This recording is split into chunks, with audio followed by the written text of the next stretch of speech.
할렐루야, 아멘. 할렐루야, 아멘. 오늘 또 생명샘교회 주일 4부 예배 자리에 나오신 여러분들을 진심으로 하나님의 이름으로 진심으로 축복하고 환영합니다. 우리 함께 자리에서 일어나서 함께 찬양합시다. 네. 어렵고 힘든 상황 가운데서도 하나님께 나와 예배하는 여러분들 한 사람 한 사람의 마음을 오늘께서 하나님께서 만져주시고 받아주실 줄 믿습니다. 우리의 복의 근원 되신 주님을 찬양하며 그 어떤 것도 우리와 하나님의 사랑을 끊을 수 없음을 선포하고 찬양하며 나아가는 우리 생명샘교회 귀한 성도 여러분들, 청년들 되시기를 원합니다. 우리 함께 찬양하시겠습니다.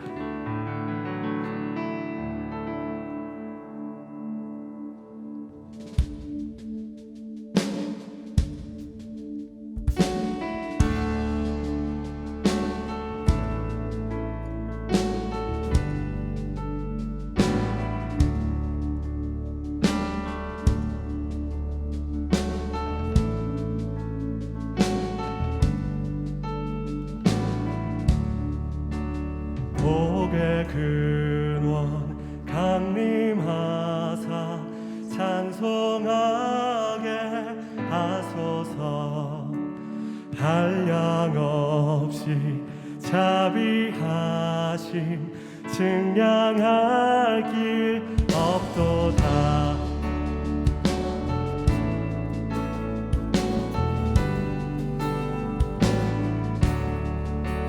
복의 근원 강림하사 찬송하게 하소서. 한량없이 자비하심 증량할 길 없도다. 천사들의 찬송가를 내게 가르치소서.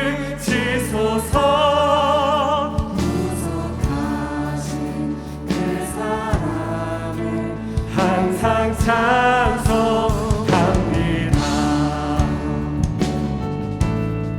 아멘. 우리가 주님을 늘 찬양합니다. 주의 크신 도움받아 이때까지 왔으니 이와 같이 천국에도 이와 같이 천국에도 이르기를 바라네. 하나님의 품을 떠나 죄에 빠진 우리를 예수 구원하시려고 보혈 흘려 주셨네.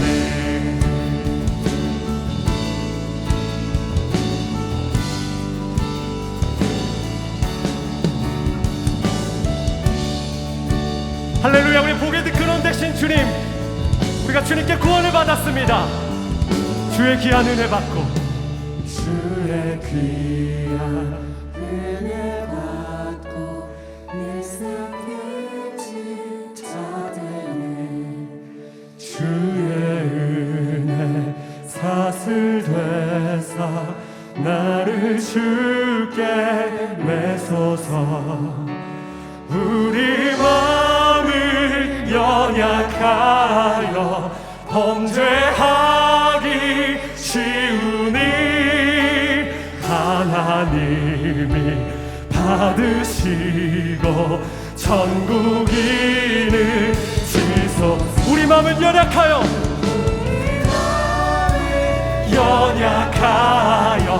범죄하기 쉬우니 하나님이 받으시고 천국인을 지소서. 하나님의 품을 떠나 죄에 빠진 우리를 예수 구원하시려고 보혈 흘려 주셨네. 천사들의 찬송가를 내게 가르치소서. 구속하신 사랑을 항상 찬송합니. 아멘.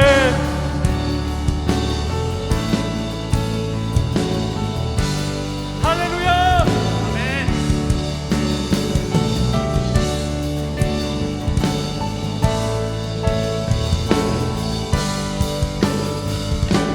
우리의 복의 근원 되신 주님께 감사와 영광의 박수 올려드립시다. 주님 감사합니다.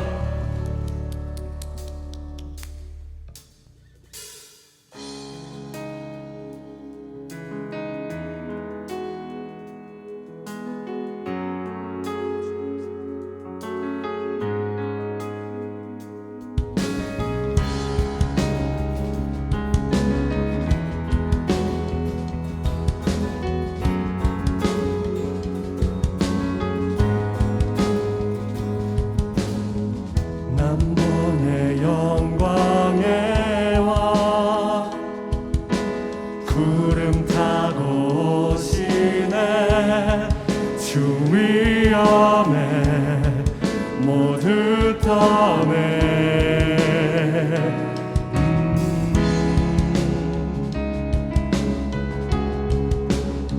남본의 사랑의 주, 남본의 사랑의 주, 우리 죄를 씻기네.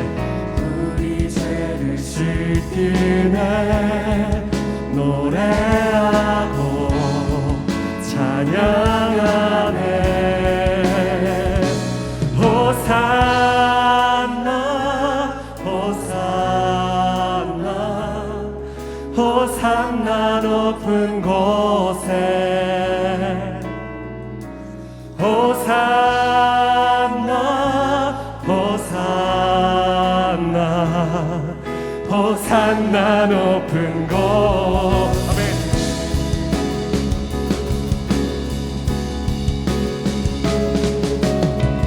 남본의 이 세대가 주 위에 일어나네.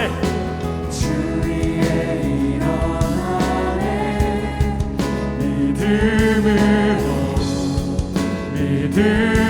믿음으로 남본의 큰 부흥이, 남본의 큰 부흥이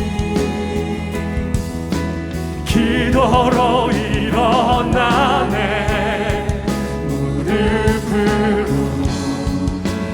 무릎으로 호산나 호산나 호산나 호산나 높은 곳에. 아멘. 호산나 호산나 호산나 높은 곳. 호산나 높은 곳에. 호산나 호산나 호산나 높은 곳에 주님을 찬양합니다. 호산나 호산나 호산나 높은 곳에.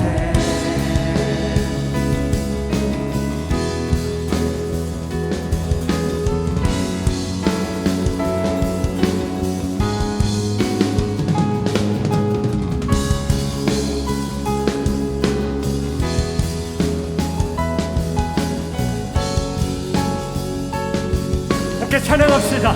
나의 마음을 깨끗해. 나의 마음을 깨끗해. 나의 눈 열어 보게 하소서. 주 사랑으로 살게 하소서.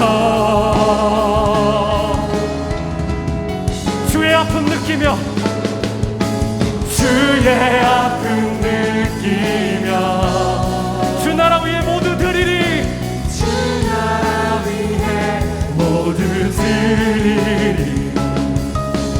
이 땅에서 영원한 그곳까지.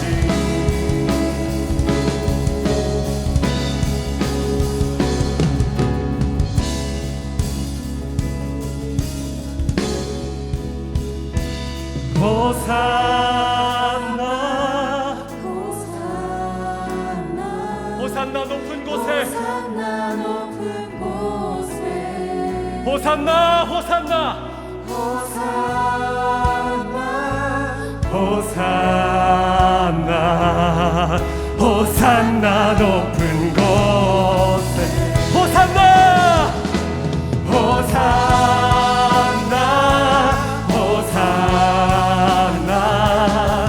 호산나 높은 곳에 호산나 높은 곳에 호산나 호산나 호산나 마지막으로 한 번 더 찬양합시다.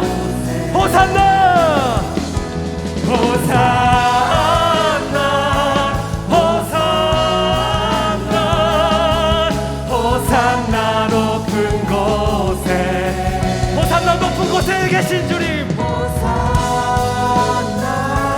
호산나 호산나 높은 곳에 호산나 높은 곳에 호산나 높은 곳에 주님 호산나 높은 곳에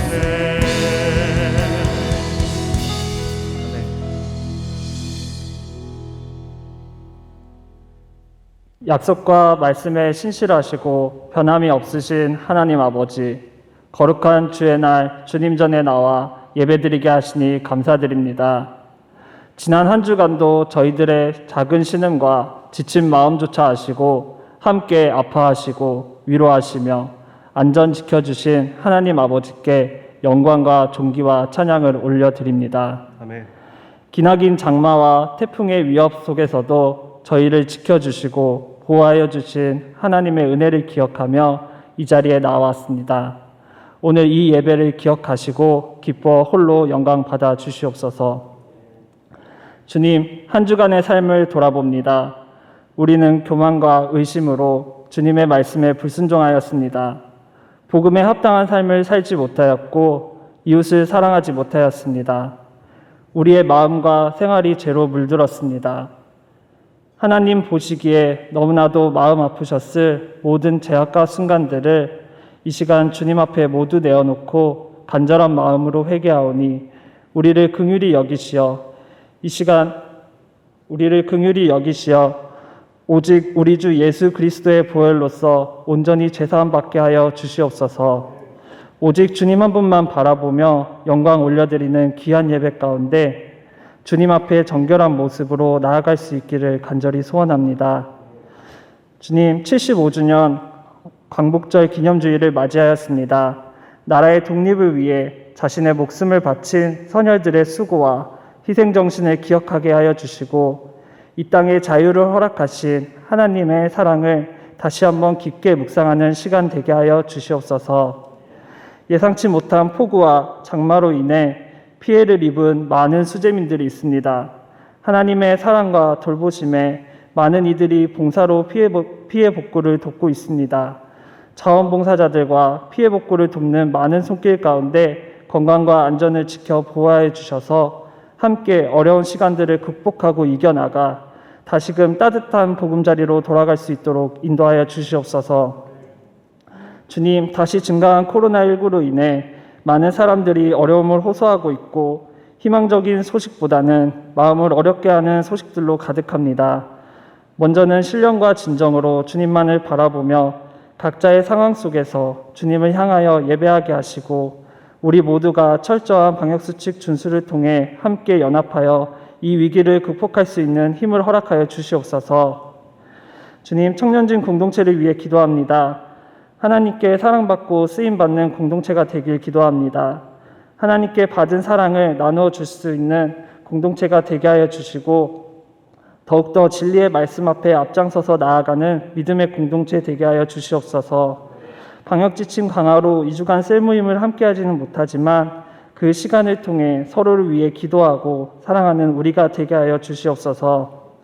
이 시간 말씀을 전하시는 임강래 목사님에게 하나님의 능력이 임하셔서 말씀을 통해 감동과 은혜의 시간이 되게 하여 주시고 모든 청년들이 깨어 말씀에 집중하며 한순간도 놓치지 않고 마음 가운데 새길 수 있는 예배의 시간 되게 하여 주시옵소서. 오늘 예배를 통하여 주님 영광 받으시고 저희의 삶이 능력 있게 변화되기를 바라오며 우리를 사랑하셔서 십자가에 돌아가신 우리 주 예수 그리스도의 이름으로 기도드립니다. 나는 전능하신 아버지 하나님 천지의 창조주를 믿습니다. 나는 그의 유일하신 아들 우리 주 예수 그리스도를 믿습니다. 그는 성령으로 잉태되어 동정녀 마리아에게서 나시고 본디오 빌라도에게 고난을 받아 십자가에 못 박혀 죽으시고 장사된 지 사흘 만에 죽은 자 가운데서 다시 살아나셨으며 하늘에 오르시어 전능하신 하나님 우편에 앉아 계시다가 거기로부터 살아있는 자와 죽은 자를 심판하러 오십니다. 나는 성령을 믿으며 거룩한 공교회와 성도의 교제와 죄를 용서받는 것과 몸의 부활과 영생을 믿습니다. 아멘.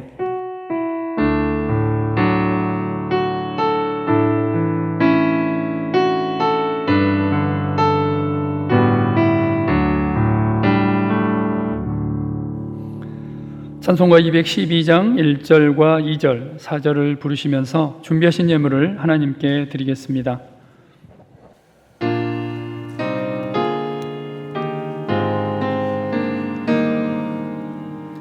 온손이 주를 섬길 때 괴로운 일이 많으나 구주 영에게 힘주사 잘 감당하게 하소서. 인자 한 말을 가지고 사람을 강화시키며 갈 길을 잃은 우리를 잘 인도하게 하소서. 장래의 영광 비추사 소망이 되게 하시며 구주와 함께 살면서 참 평강 얻게 하소서.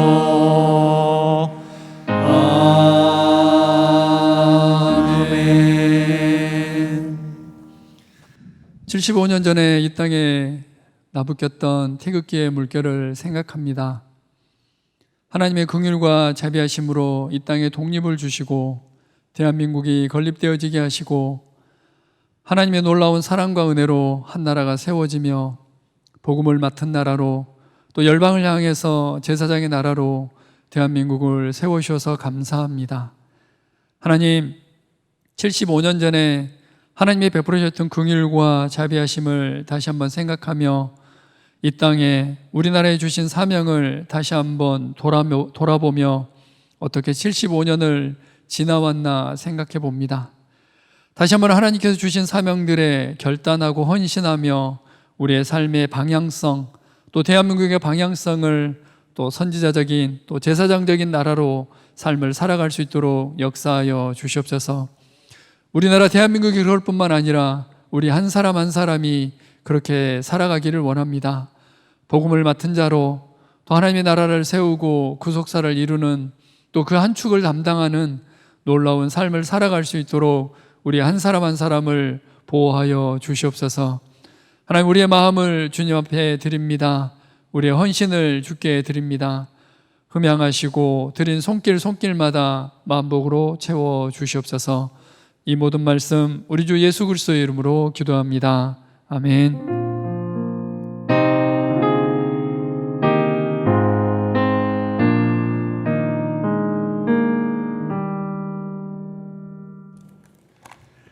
오늘도 예배의 자리를 사모하시고 말씀의 은혜를 삼으셔 이 자리에 오신 여러분들을 진심으로 환영하고 축복합니다. 교회 소식 나누겠습니다.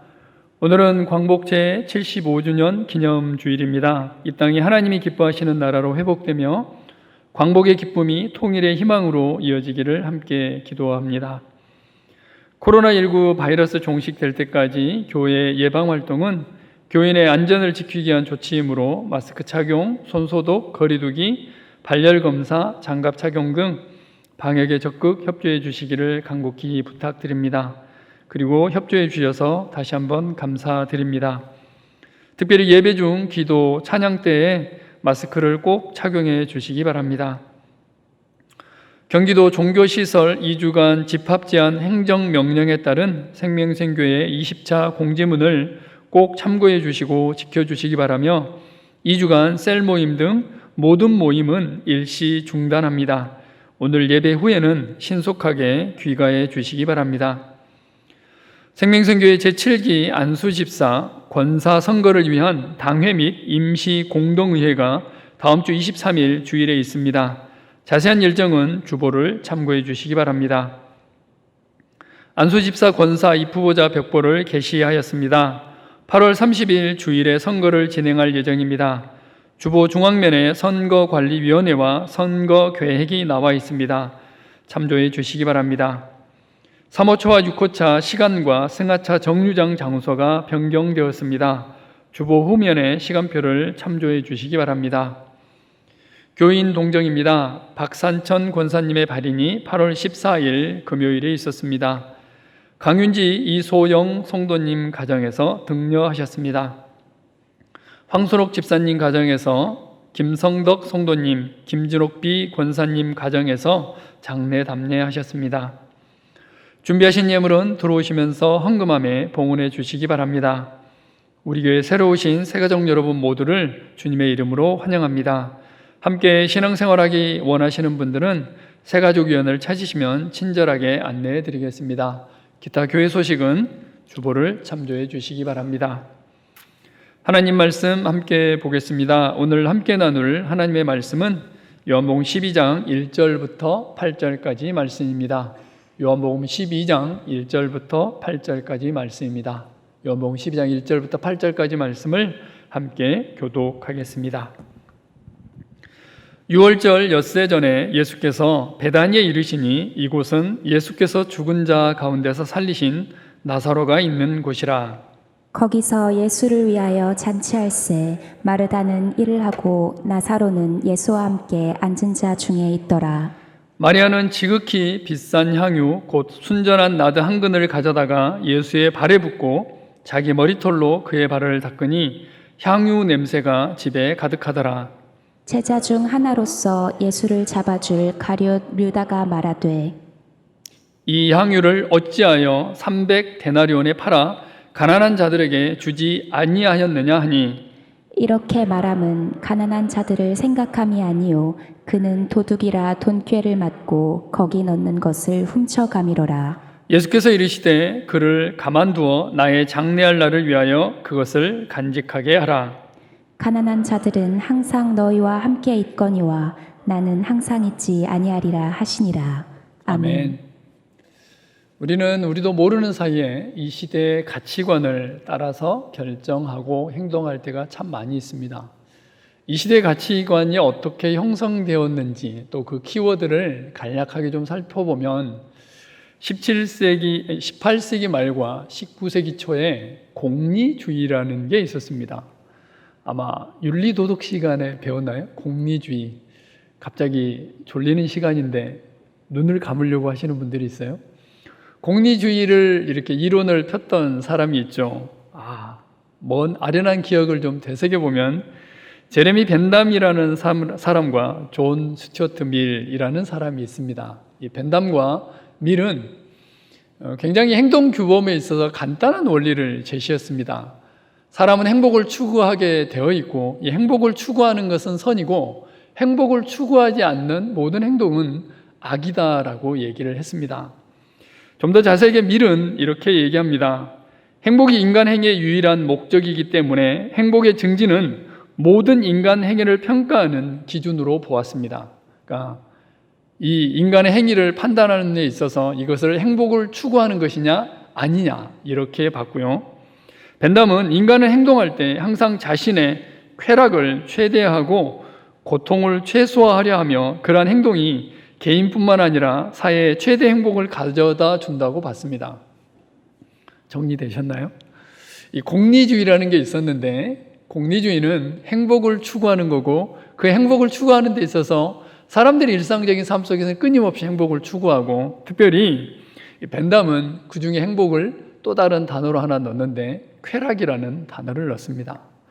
이 공리주의는 19세기 그리고 20세기 그리고 21세기를 살아가는 우리에게 굉장히 큰 영향을 미쳤습니다. 정치, 경제, 사회 그리고 철학적인 영역에서도 영향을 미쳤고요. 우리가 알지 못하는 사이에 가치관에도 굉장히 큰 영향을 미쳤습니다. 또 한 가지 지금 우리가 가지고 있는 세계관과 가치관에 굉장히 큰 영향을 미친 게 하나 있는데 그것은 자본주의라는 단어입니다. 이 자본주의는 16세기부터 18세기 영국과 프랑스를 중심으로 발전한 건데 우리는 자본주의를 속에서 살고 있기 때문에 너무나 자연스럽게 거기에 젖어들어 있습니다. 자본주의는 한마디로 말하면 모든 활동은 이윤을 추구한다라는 것입니다. 그러니까 자본주의의 모든 행동 강령은 뭐냐면 이윤을 추구해야 됩니다. 자, 공리주의, 자본주의 그리고 또 하나 우리의 가치관에 굉장히 큰 영향을 미치고 있는 것이 있는데 포스트 모더니즘이라고 얘기하죠. 포스트 모더니즘 또 하나는 상대주의라는 단어입니다. 포스트 모더니즘도 역시 마찬가지로 개인의 행복을 또 쾌락을 추구해가면서 행복하면 돼. 그러면 모든 것들이 해결돼 라고 얘기를 합니다. 그러면 이것이 공리주의와 자본주의 그리고 포스트 모더니즘, 상대주의 이 모든 것들을 종합을 해보면 굉장히 간략하게 지금 우리가 가지고 있는 가치관과 세계관을 정리해 볼 수 있습니다. 사람은 행복을 추구하고 그 행복은 쾌락에 있고 쾌락을 추구하기 위해서는 이윤을 창출해야 되겠죠. 돈을 창출하고 만약에 이것을 추구해 가는 데 있어서 다른 사람에게 방해가 되지 않으면 이것은 선이고 이것은 행복을 추구하는 권리라고 얘기를 합니다. 이것이 바로 상대주의고 우리가 살아가는 세상입니다. 이것이 우리가 알든 원하든 알든 모르든 그리고 원하든 원하지 않든 또 인식하고 있든 인식하지 못하든 우리는 이런 가치관 속에서 여러 가지를 선택하고 결정을 하게 됩니다. 자, 그렇다면 여기서 한 가지 질문입니다. 이것은 성경적인 가치관일까요? 또 우리는 성경을 배우기도 하고 설교를 듣기도 하고 또 성경대로 또 하나님이 원하시는 대로 살기를 원하는데 나도 모르게 젖어들어 있는 이 세계관과 가치관은 과연 성경적인 가치관일까? 오늘 요한복음 12장 마리아의 향유 옥합을 통해서 한번 점검해 보기를 원합니다. 마리아가 향유 옥합을 부었는데 그것은 어떤 의미가 있는 거고 또 그것을 통해서 우리가 가지고 있는 가치관과 세계관 또 이 시대의 가치관과 세계관을 한번 분석해보고 평가해보기를 원합니다. 로마서 12장 2절 말씀에 이렇게 말씀을 하십니다. 너희는 이 세대를 본받지 말고 오직 마음을 새롭게 함으로 변화를 받아 하나님의 선하시고 기뻐하시고 온전하신 뜻이 무엇인지 분별하도록 하라. 너희는 이 세대를 본받지 말고 하나님의 선하시고 기뻐하시고 온전하신 뜻이 무엇인지 분별하도록 하라라고 하나님께서는 우리에게 말씀하십니다. 그러면 그 분별하는 노력이 끊임없이 우리의 삶 가운데 있어야 됩니다. 자, 그 첫 번째입니다. 그 첫 번째는 300데나리온의 향유를 부은 마리아의 헌신입니다. 300데나리온. 우리가 잘 알고 있는 대로 이 데나리온은 그때 당시 성서시대에 있어서 노동자의 하루 품삯이 1데나리온입니다. 그러면 300데나리온을 계산하면 얼추 계산하면 한 3천만 원 정도 되나요? 근데 이 3천만 원을 모으려면 이 300일 동안 일해서 모아야 300일 동안의 품삯이기 때문에 이 300데나리온을 모으려면 얼추 계산해도 약 5년 이상의 시간이 걸립니다. 그런데 그때 당시에는 여성들은 더욱더 경제적인 경제 활동이 좀 축소되어 있었기 때문에 아마 여성이 이 돈을 모으려면 최소한 10년 정도는 생각을 해야 될 것 같아요. 액수는 3천만 원 정도인데 실질적으로 가치를 따져본다면 아마 3억 이상이 되는 돈의 가치가 있는 것이 지금 오늘 향유옥합의 가치입니다.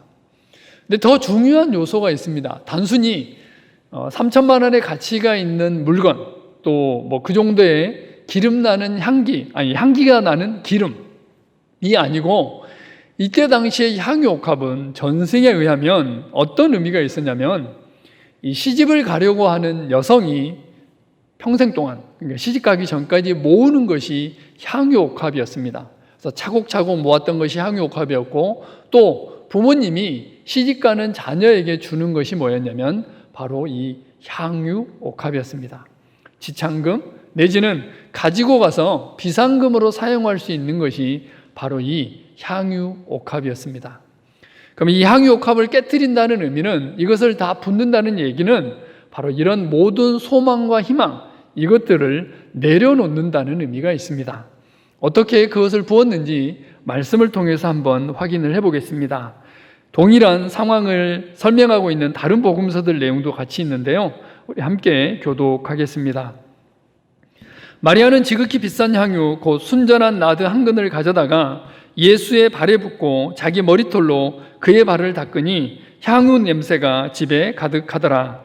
한 여자가 매우 귀한 향유한 옥합을 가지고 나와서 식사하시는 예수의 머리에 부으니, 예수께서 베다니 나병 환자 시몬의 집에서 식사하실 때에 한 여자가 매우 값진 향유 곧 순전한 나드 한 옥합을 가지고 와서 그 옥합을 깨뜨려 예수의 머리에 부으니, 이 복음서에 나와 있는 이 모든 내용들을 종합해 보면 그렇죠.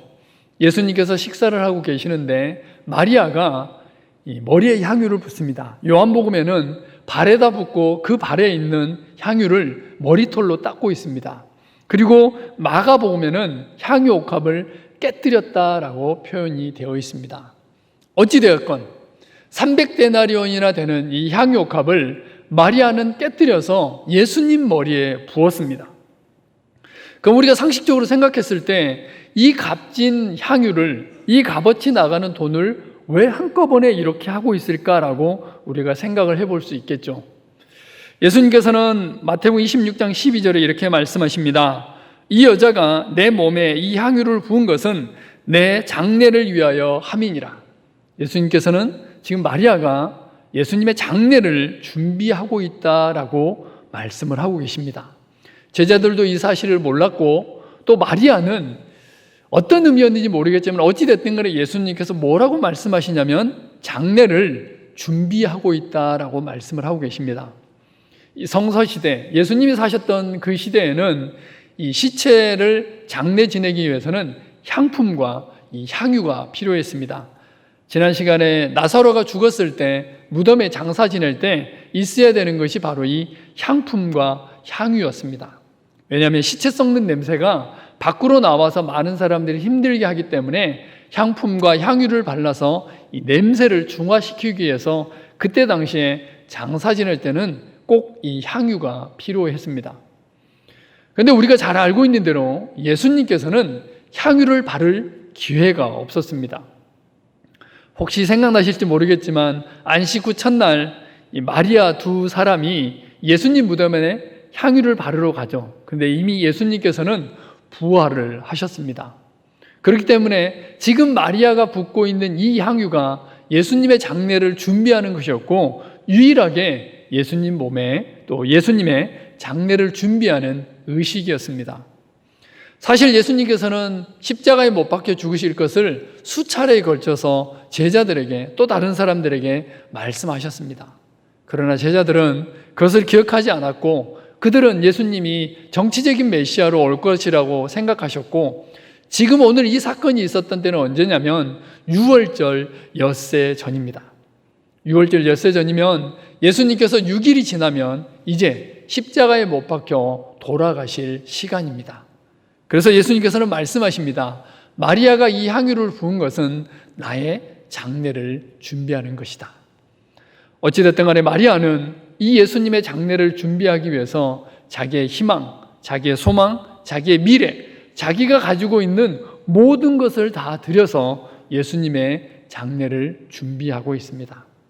예수님을 사랑하는 마음, 또 예수님 앞에 헌신하는 데 있어서 어떤 일정 부분을 남겨놓거나 또 일정 부분을 떼어놓고 드리는 것이 아니라 그가 가지고 있는 모든 것을 드리고 있는 것을 볼 수 있습니다. 마리아만 그런 것이 아니라 제자들도 예수님께서 부르셨을 때 이렇게 하나님 앞에 헌신을 했습니다. 우리 함께 교독하겠습니다.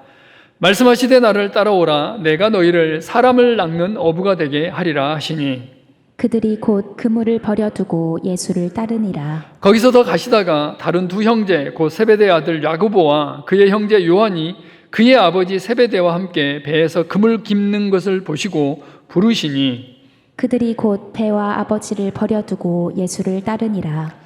하나님 앞에 헌신했던 믿음의 선배들의 삶을 보면 그들의 뭔가를 남겨놓고 가는 것이 아니라 그들은 모든 것을 다 버려두고 갔습니다. 마리아가 하나도 남김없이 하나님 앞에 드렸듯이 베드로도 역시 마찬가지였습니다. 말씀하신 나를 따라오너라 했을 때 그들은 배를 버려두고 갔습니다. 또 세베대와 함께 배에서 그물 깁는 것을 봤던 이 세베대 아들 야고보와 그 형제 요한도 역시 마찬가지입니다. 배도 버려놓고 아버지도 버려놓고 그물도 버려놓고 그들의 직업을 포기하고 그들의 가족을 포기하고 예수님을 따라가는 모습을 볼 수 있습니다. 성경에서 분명하게 말씀하시는 것은 바로 예수님을 따르려면, 하나님을 따르려면 모든 것을 다 내려놓아야 된다라고 명확하게 말씀을 하십니다. 구약에서도 역시 마찬가지입니다. 엘리야가 엘리사를 불렀을 때 엘리사는 밭을 갈고 있었습니다. 농사를 짓고 있었는데 엘리야가 불렀을 때 그는 모든 것을 다 버려두고 엘리야를 따르게 됩니다.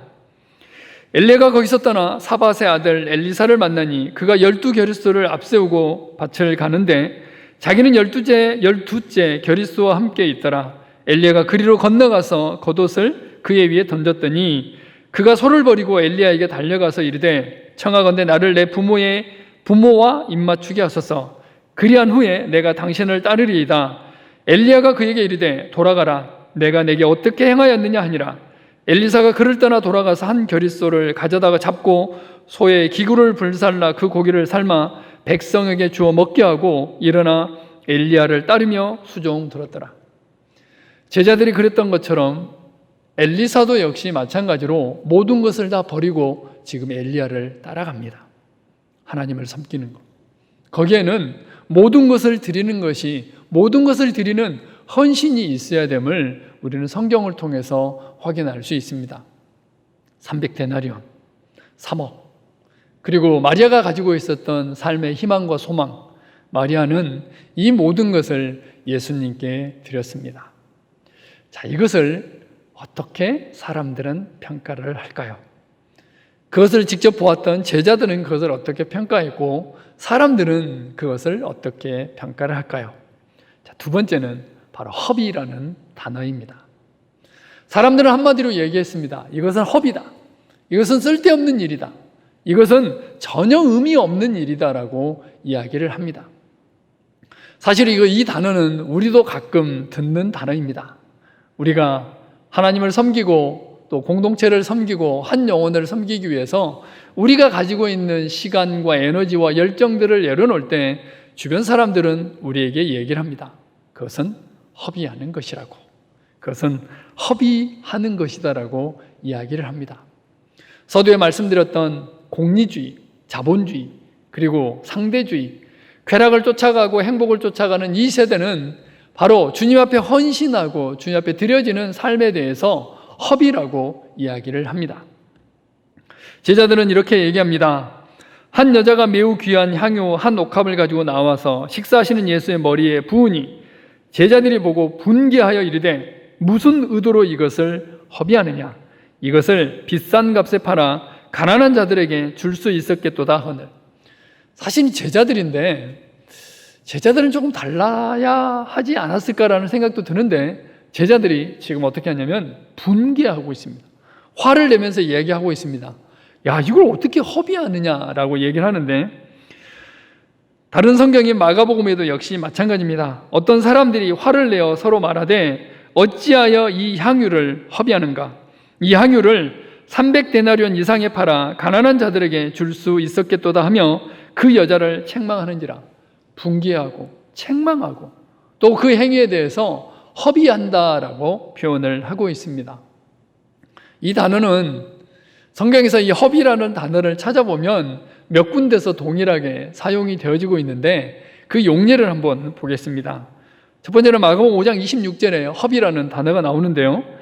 많은 의사에게 많은 괴로움을 받고 가진 것도 다 허비하였으되 아무 효염이 없고 도리어 더 중하여졌던 차에, 병을 고치려고 자기가 가지고 있는 돈과 자기가 가지고 있는 시간을 들였는데 아무런 효염이 없는 거죠. 이것을 뭐라고 얘기하냐면 허비한다라고 얘기를 합니다. 그러니까 인풋은 있는데 아웃풋이 없는 거죠. 기분이 있는데 테이크가 없을 때 우리는 그것을 허비한다라고 얘기를 하는 거죠. 또 다른 용례는 누가복음 15장 13절에 나와 있는데요. 우리 함께 교독하겠습니다. 그 후 며칠이 안 되어 둘째 아들이 재물을 다 모아가지고 먼 나라에 가 거기서 허랑방탕하여 그 재산을 낭비하더니, 그 후 며칠이 못 되어 둘째 아들이 재물을 다 모아가지고 먼 나라에 가 거기서 허랑방탕하여 그 재산을 허비하더니. 개역개정에서는 낭비라는 단어로 번역이 되었고요. 개역판에서는 지금 이 낭비라는 단어가 허비라는 단어로 사용이 되어지고 있습니다. 우리가 잘 알고 있는 대로 이 얘기는 돌아온 탕자 얘기입니다. 탕자가 재산을 다 모아가지고 가서 어떻게 해요? 허랑방탕하여 모든 재산을 낭비하는 것, 모든 재산을 그냥 써버리는 것, 이것을 성경에서는 뭐라고 얘기하냐면 허비한다라고 얘기를 하는 거죠. 마리아가 300데나리온의 향유 옥합을 깨뜨려서 예수님 머리에 부었을 때 주변에 있는 제자들, 주변에 있는 사람들은 그것을 뭐라고 얘기했냐면 바로 허비한다라고 이야기를 하고 있습니다. 돌아온 탕자, 그리고 그 수년 동안 병이 낫기 위해서 힘쓰고 애썼던 그 여인의 노력, 이것을 허비라고 했듯이 마리아의 헌신을 사람들은 허비라고 이야기를 하고 있습니다. 긍정적인 용례도 있습니다. 고린도후서 12장 15절 말씀인데요. 함께 교독합니다. 내가 너희 영혼을 위하여 크게 기뻐함으로 재물을 사용하고 또 내 자신까지도 내어주리니 너희를 더욱 사랑할수록 나는 사랑을 덜 받겠느냐. 내가 너희 영혼을 위하여 크게 기뻐함으로 재물을 허비하고 또 내 자신까지 허비하리니 너희를 더욱 사랑할수록 나는 덜 사랑을 받겠느냐. 사도 바울이 고린도에 있는 성도들을 위해서 재물을 사용하고 자신을 내어주는 이것을 허비라는 단어로 사용합니다. 허비. 마리아의 헌신에 대해서 제자들도, 주변에 있는 사람들도, 우리의 헌신에 대해서 세상 사람들도, 또 우리를 알고 있는 사람들도 가끔 왜 인생을 그렇게 살아? 왜 인생을 그렇게 허비해? 그렇게 삶을 살아서 되겠어? 허비하지 말고 제대로 살라라고 이야기를 합니다. 이 시대의 가치관은, 이 세대의 가치관은 하나님 앞에 헌신하는 우리의 삶에 대해서 그렇게 평가를 합니다. 얼마 전부터 열정페이라는 단어가 생겼어요. 이 단어가 생긴 지는 아주 오래되지는 않았습니다. 열정페이. 들으면 기분 나쁘잖아요. 특별히 젊은 세대는 이 단어에 대해서 굉장히 민감하게 반응을 합니다. 근데 특별히 이 단어가 많이 쓰이는 곳이 있는데 바로 교회라는 곳에 많이 사용이 되어집니다. 교회에서 봉사하고 헌신하고 교사로 드려지고 또 있어지는 많은 활동들에 대해서 열정페이다라고 세상에서는 이야기를 합니다. 참 나빠요. 참 나쁩니다.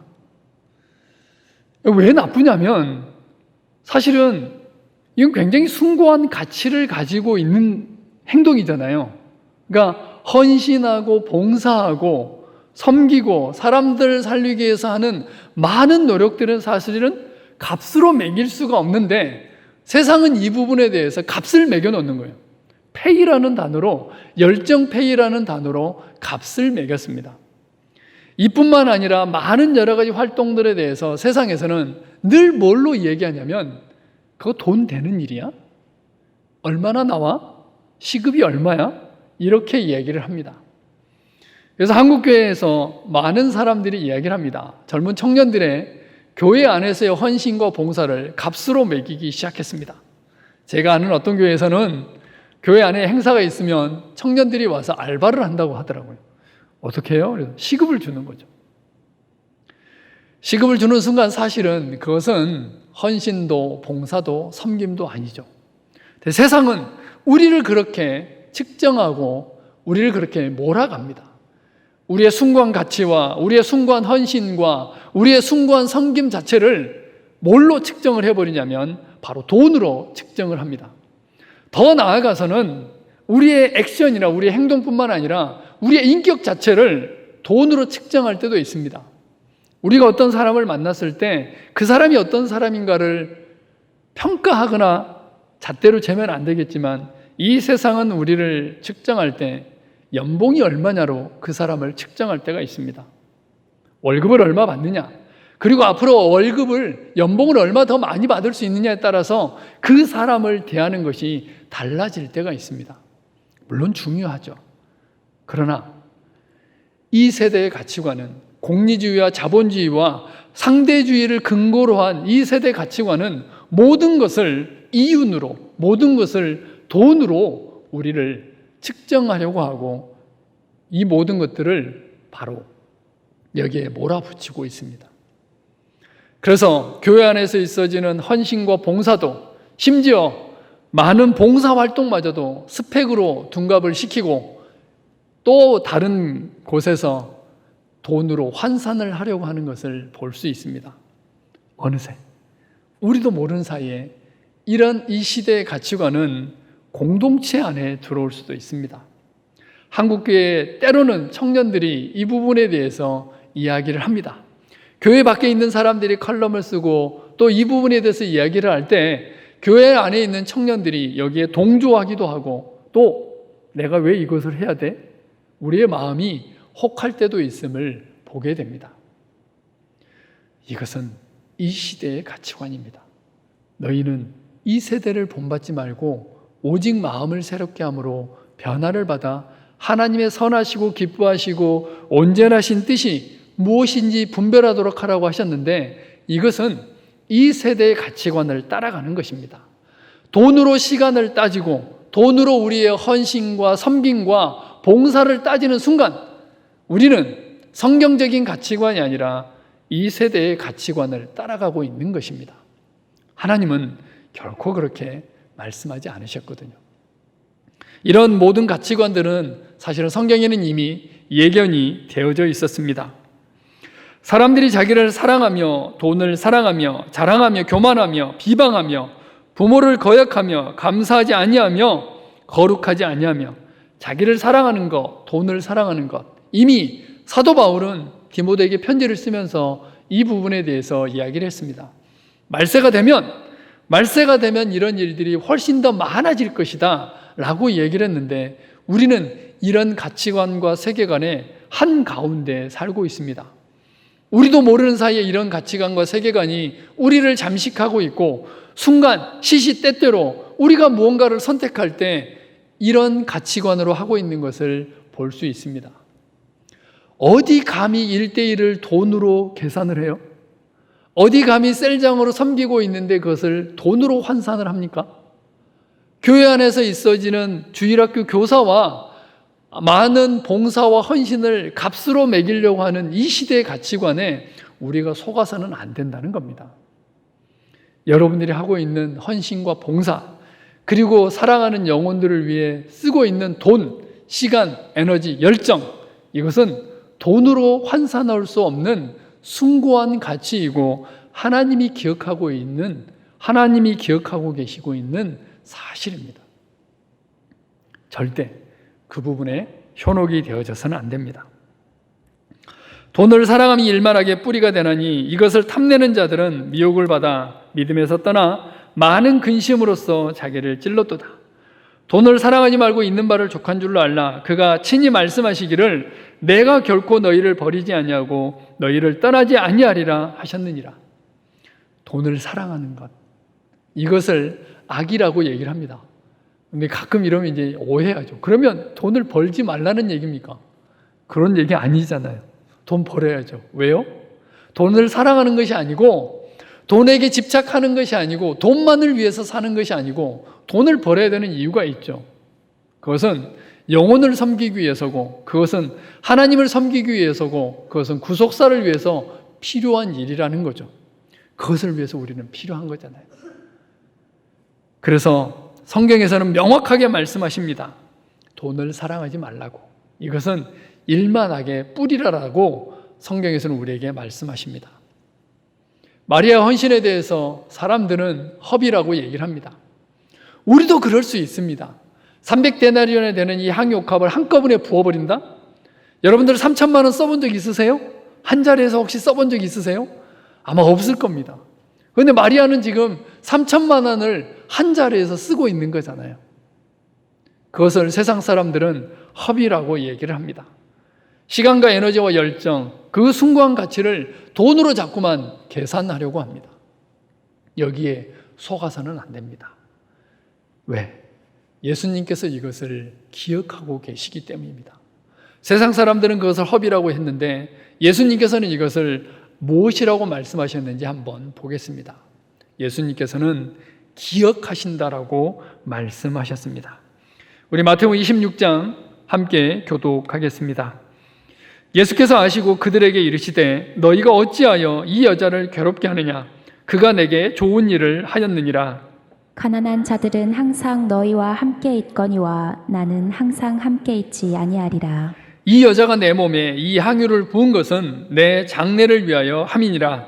내가 진실로 너희에게 이르노니 온 천하에 어디서든지 이 복음이 전파되는 곳에서는 이 여자가 행한 일도 말하여 그를 기억하리라 하시니라. 예수님께서는 세 가지를 말씀하셨습니다. 하나는 그가 내게 좋은 일을 하였다. 그러면 되는 거 아니에요? 우리의 헌신과 우리의 수고와 우리의 열정들이 예수님께 좋은 일이면 된 거잖아요. 그가 내게 좋은 일을 하였다. 예수님께서 지금 마리아의 행동에 대해서 이렇게 평가를 하십니다. 또 하나, 이 향유를 부은 것은 내 장례를 위하여 함이니라. 또 하나 아주 결정적인 요소가 있습니다. 마리아는 300데나리온을 썼는데 이 300데나리온의 투자 가치가 얼마나 컸냐면, 이러면 같은 사람 되는 건데 얼마나 컸냐면 오고 오는 세대, 영원한 시간에 이 300데나리온의 가치를 기억한다고 예수님께서는 말씀하셨습니다. 개혁판에서는 뭐라고 얘기했냐면 이것을 전파되는, 이 복음이 전파되는 곳에서 이 여자가 행한 일을 기념하리라라고 말씀하고 계십니다. 모든 사람이, 예수님을 믿는 모든 사람이 복음이 전파되는 모든 곳에서 마리아의 헌신이 기억될 것이다라고 이야기를 하고 계십니다. 마가복음에도 역시 마찬가지인데요. 예수께서 이르시되 가만두라. 너희가 어찌하여 그를 괴롭게 하느냐? 그가 내게 좋은 일을 하였느니라. 가난한 자들은 항상 너희와 함께 있으니 아무 때라도 원하는 대로 도울 수 있거니와 나는 너희와 항상 함께 있지 아니하리라. 그는 힘을 다하여 내 몸에 향유를 부어 내 장례를 미리 준비하였느니라. 내가 진실로 너희에게 이르노니 온 천하에 어디서든지 복음이 전파되는 곳에는 이 여자가 행한 일도 말하여 그를 기억하리라 하시니라. 사람들은 잊혀지는 걸 두려워합니다. 그래서 돈 있는 사람들은 도서관도 짓고 더 큰 권력을 가진 사람은 한 도시 이름을, 자기 이름을 짓기도 합니다.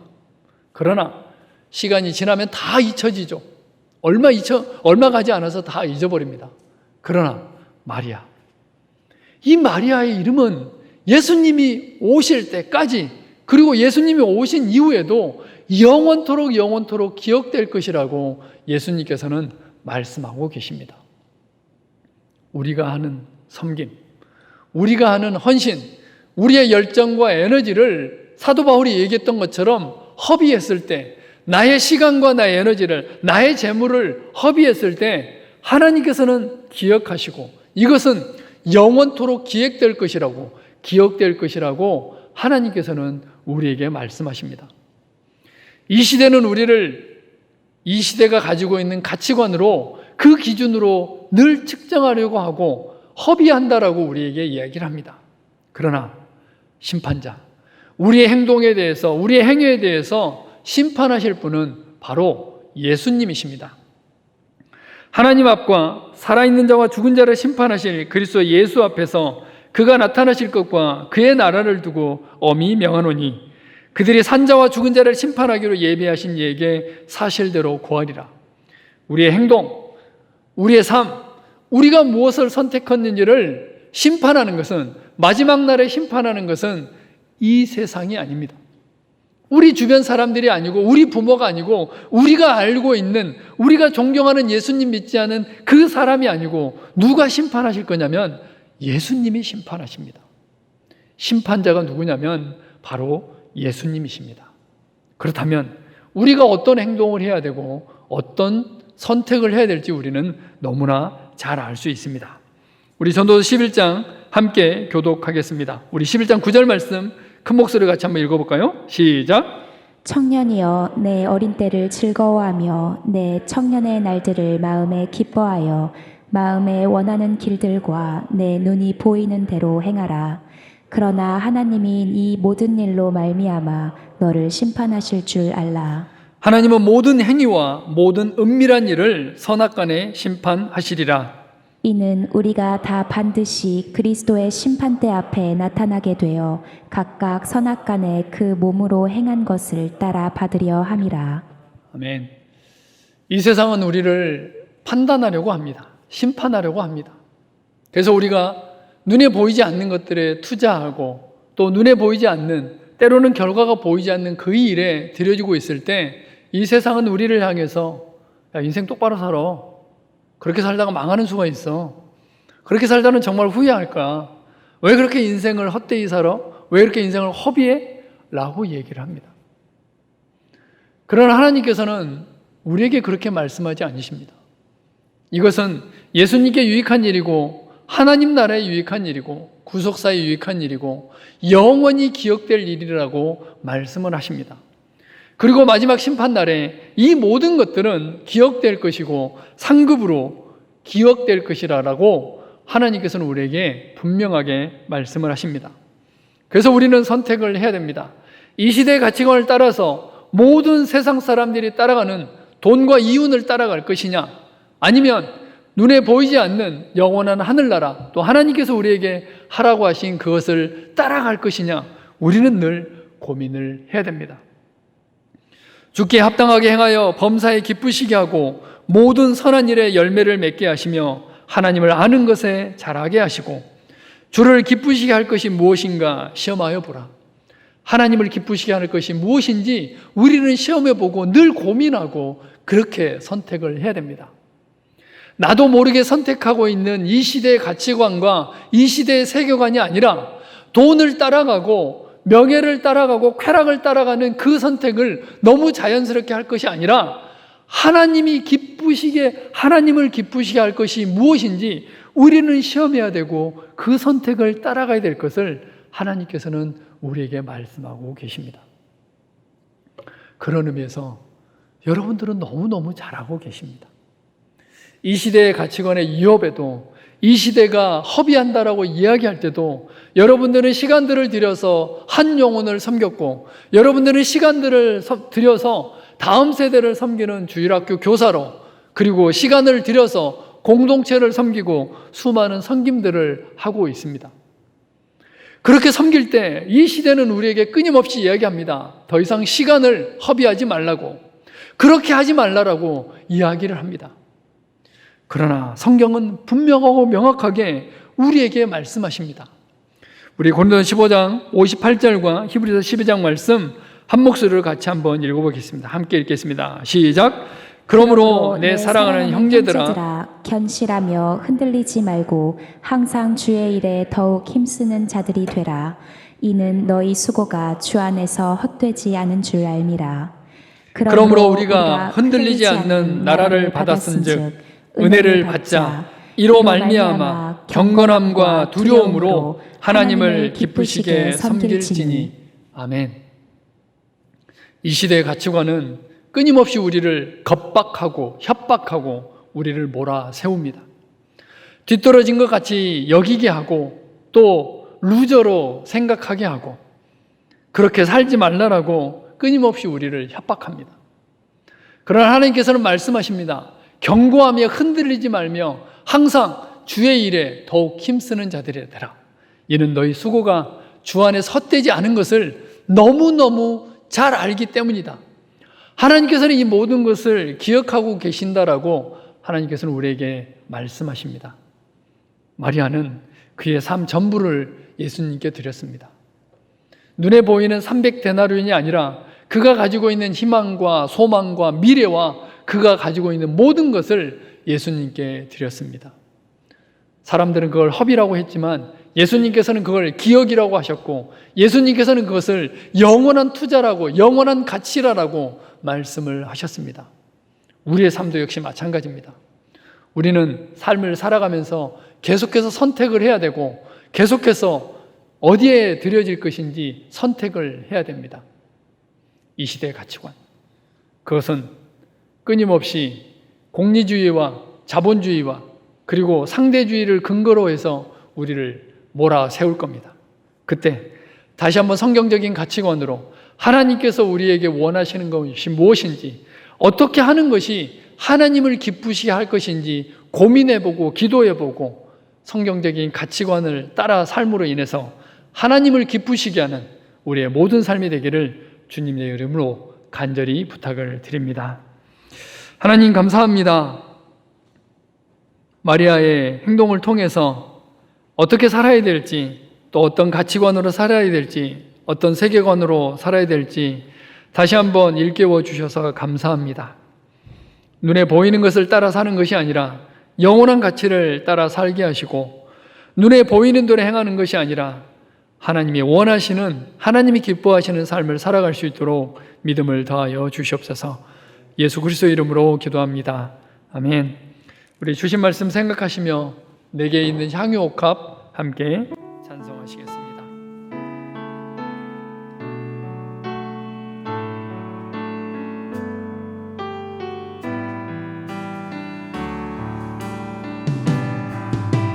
내게 있는 향유옥합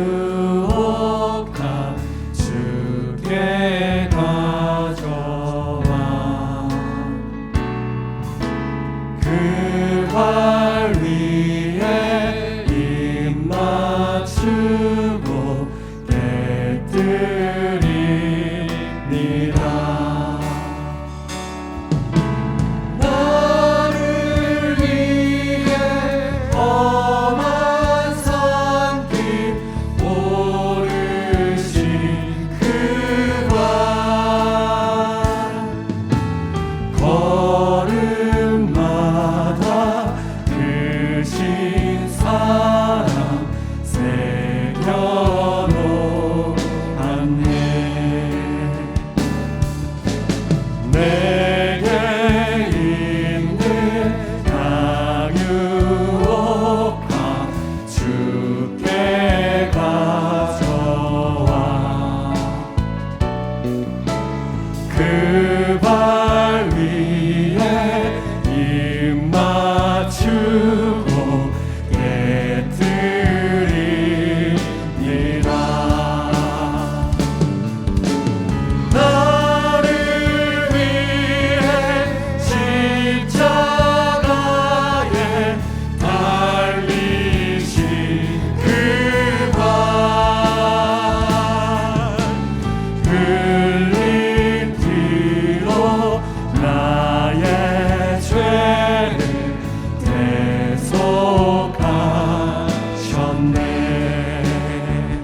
지금은 우리 주 예수 그리스도의 은혜와 하나님 아버지의 무한하신 사랑하심과 성령님의 교통하심의 역사가 향유 옥합을 깨뜨려 하나님을 섬기며 사랑하는 영혼들을 섬기며 사랑하는 공동체를 섬겨가기를 원하는 사랑하는 주의 백성들 머리머리 위에 지금으로부터 영원토록 함께 하시기를 간절히 축원하옵나이다.